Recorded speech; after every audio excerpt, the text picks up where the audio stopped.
बिजनौर जिलाधिकारी जसजीत कौर द्वारा रावली तटबंध का निरीक्षण किया गया।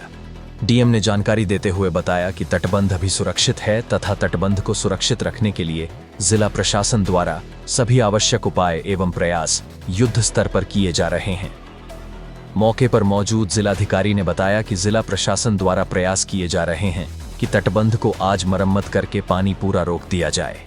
उन्होंने बताया कि वर्तमान समय में जिला, तहसील, ब्लॉक स्तरीय अधिकारियों एवं कर्मचारियों के साथ स्थानीय ग्रामीण भी तटबंध को सुरक्षित रखने के प्रयास में जिला प्रशासन का सहयोग कर रहे हैं। उन्होंने जब सामान्य का आह्वान किया कि उक्त संबंध में किसी भी अफवाह से बचें और बिना किसी अधिकारित पुष्टि के किसी अफवाह पर विश्वास न करें। उन्होंने बताया कि नदी में पानी कम हो रहा है और वर्तमान में समस्त आबादी सुरक्षित है। मौके पर स्वयं जिलाधिकारी, अपर जिलाधिकारी, उप जिलाधिकारी सदर, सिंचाई विभाग तथा राष्ट्रीय राजमार्ग के अधिकारी आदि सब मौके पर मौजूद हैं। उन्होंने जन सामान्य से अपील करते हुए कहा कि तटबंध के करीब जाने का प्रयास न करें और किसी भी अवस्था में वहां के फोटो, वीडियो अथवा रील बनाने का प्रयास न करें, क्योंकि इस प्रकार मरम्मत के कार्य में अवरोध उत्पन्न होता है, वहीं स्वयं उनके लिए भी घातक सिद्ध हो सकता है। बिजनौर से नीरज कुमार की रिपोर्ट। मैं दिगंबर सिंह। क्या हालत है इस रावली बंदे की?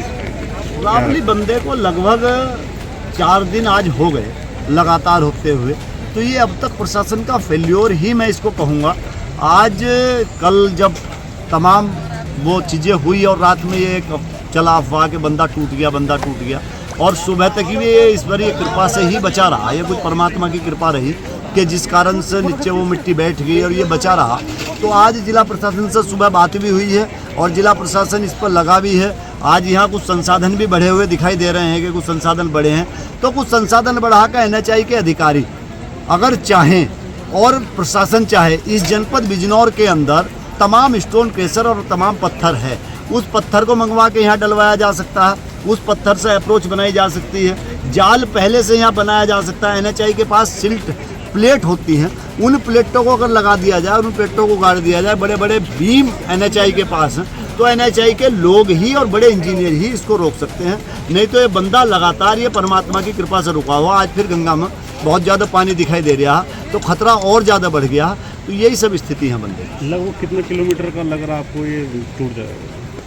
ये तो थोड़ा टूटेगा, आगे जो है 300-400 मीटर ये टूटेगा। जब ये टूटना शुरू होगा तो कई किलोमीटर तक भी टूटता चला जाएगा, फिर तो कई किलोमीटर तक ये टूटेगा। अच्छा, इसके टूटने से कितने गांव प्रभावित होंगे? इसके टूटने से आगे जो मध्य गंगा कैनाल एक नहर निकलती है, अगर वो ना काटी गई, वो ना तोड़ी गई, तो बिजनौर शहर आधा गंगा जी की जद में होगा। जैसा कि समुद्र तल से हमने इंटरनेट के माध्यम से जो ऊंचाई देखी गई है कि यहाँ कितना तल है और वहाँ कितना तल है, उस हिसाब से जो ऊंचाई देखी गई है टेक्निकल तरह से, तो बिजनौर आधा शहर होगा इसकी जद में और 15-20 गांव जो हैं वो सब इसकी जद में होंगे अगर ये ना बचा।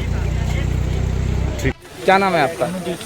अनुदीप सिंह। ये जो बंधे को बचाने का प्रयास चल रहा है ग्रामीणों के द्वारा, क्या मतलब पूरा मामला है तटबंध को लेकर? बस ग्रामीणों ने बहुत मदद कर रहे हैं और परमात्मा भी इसकी हमारे समीप है। गंगा की जो धारा थी पहले उधर जाती थी, वहाँ पे टापू बन गया है। टापू बनने के कारण तो ये धारा इधर मुड़ी है, तो खतरा थोड़ा बढ़ गया था रात में। तो प्रशासन के लोग रात में जब खतरा बढ़ गया था, कुछ लोगों ने अफवाह भी थोड़ी सी उड़ा दी थी यानी कि बंदा टूट गया। बंदा टूटा नहीं था, बंदे का रिसाव नीचे होने लगा था, परंतु वहाँ पे एक सिल्ट का पत्थर गिरने से वहाँ बंदा रुक गया। तो मेरी तो अपेक्षा यही है प्रशासन के लोग यहाँ लगे हुए हैं और कोई भी लोग अफवाह ना उठाए और इस क्षेत्र को तबाह होने से बच जाए। तटबंध है, उसकी इस समय क्या स्थिति? गंगा बराज से रावली तक हमारा गंगा जी के साथ साथ तटबंध निर्मित है, लगभग 9 किलोमीटर का है। उसमें कल रात जो है डैमेज होने की सूचना आई थी और आज यहाँ पर सुबह से टीम हम लोगों ने डिप्लॉय करी है। इस तरह का डैमेज नहीं है जो कंट्रोल नहीं हो सकता, थोड़ा थोड़ा ही पानी का रिसाव हो रहा है। तो सभी सिंचाई की टीम्स हम लोगों ने यहाँ डिप्लॉय करी हैं, साथ ही साथ एनएचआई के अधिकारी हैं और जो यहाँ के लोकल भी ग्रामीण लोग हैं जिनके गांव यहाँ लगते हैं, सबके सहयोग से बंधे का जो सुरक्षा का कार्य है, रिपेयर का कार्य वो कराया जा रहा है। और हम लोग होपफुल हैं कि इसी प्रकार से अगर कार्य चलता रहा तो इसकी हम सुरक्षा करा ले जाएंगे। लोगों में पैनिक बहुत है, ग्रामीण क्षेत्र में रात से यह है कि बंदा ग्रामीण क्षेत्र में पानी घुस रहा है। इसके क्या मैसेज आएगा? हाँ, क्योंकि अगर बंधे का कटान होता है तो यहाँ 10 से 12 गांव हमारे ऐसे हैं लगे हुए जहाँ पर पानी आने की संभावना है, और क्योंकि गंगा जी का पानी है तो गंगा जी का पानी है ज़्यादा दिन स्टे करेगा।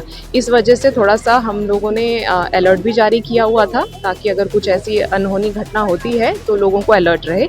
पर डरने वाली अभी कोई बात नहीं है। हम लोग निरीक्षण भी करके आए हैं, तटबंध का कार्य चल रहा है और किसी भी तरह से घबराने की आवश्यकता नहीं है।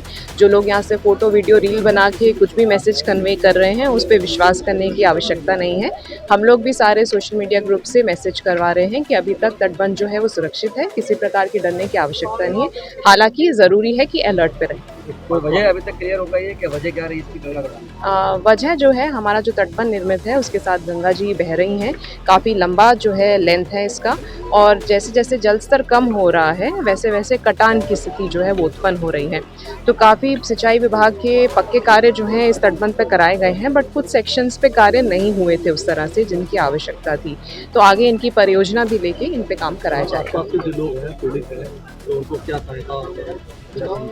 देखिए, अभी जो है जो हमारे साथ के गांव हैं उन लोगों की हम लोग लिस्टिंग कर रहे हैं, कौन से गांव हैं, क्या आबादी है। हम लोग ने अपने बाढ़ आश्रय स्थल भी चिन्हित कर लिए हैं कि अगर कहीं किसी तरीके से आबादी में पानी आता है तो हम उन लोगों को वहाँ शिफ्ट कराएंगे। और जितने भी हमारे शासन के निर्देश हैं उनको राहत किट प्रोवाइड करना, पका पकाया खाना प्रोवाइड करना, मेडिकल कैंप्स लगाना, वो सब किया जाएगा। हालांकि अभी ऐसी कोई स्थिति नहीं है, हम लोग सिर्फ प्रिपरेशन कर रहे हैं। उम्मीद जताई जा रही है कब तक ठीक हो जाएगा? अगर आज 24 घंटे तक, आज से लेके 24 घंटे तक कार्य चलता है तो हम लोग होपफुल हैं कि बंधा जो है वो बच जाएगा।